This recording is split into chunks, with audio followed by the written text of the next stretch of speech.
وطر کے بعد 2 نفل بیٹھ کر پڑھنا سنت ہے یا کھڑے ہو کر؟ دیکھیں، وطر کے بعد والے جو 2 نفل ہیں نبی کریم صلی اللہ علیہ وآلہ وسلم نے اکثر اوقات بیٹھ کر ہی پڑھے ہیں، اور یہ بات ثابت ہے کہ متعدد دفعہ بیٹھ کر پڑھے ہیں۔ اس لیے بعض علماء اس کی فضیلت کے قائل ہیں کہ وطر کے بعد والے جو 2 نوافل ہیں وہ بیٹھ کر پڑھنے چاہیے، لیکن سارے علماء اس بات کے قائل نہیں۔ بعض علماء اس بات کے قائل ہیں کہ کھڑے ہو کر ہی پڑھنے چاہیے، کیونکہ احادیث نبی صلی اللہ علیہ وآلہ وسلم سے یہ بات ثابت ہے کہ بیٹھ کر نماز پڑھنے سے ثواب آدھا ہوتا ہے۔ اس لیے مضبوط بات یہی ہے کہ آپ وطر کے بعد والے جو 2 نوافل ہیں وہ کھڑے ہو کر ہی پڑھیں۔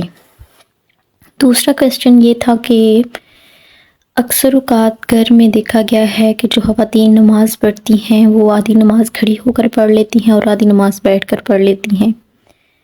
2 رکعتیں بیٹھ کر پڑھ لی اور 2 رکعتیں کھڑے ہو کر پڑھ لی۔ سن لیجئے ادھر کہ جو فرض نماز ہے وہ کھڑے ہو کر ہی پڑھنے سے ہوگی۔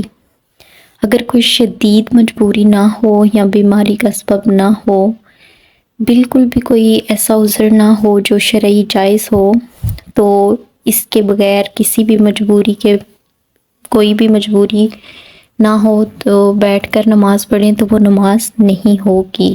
فرض نماز کھڑے ہو کر ہی پڑھنا ہوگی۔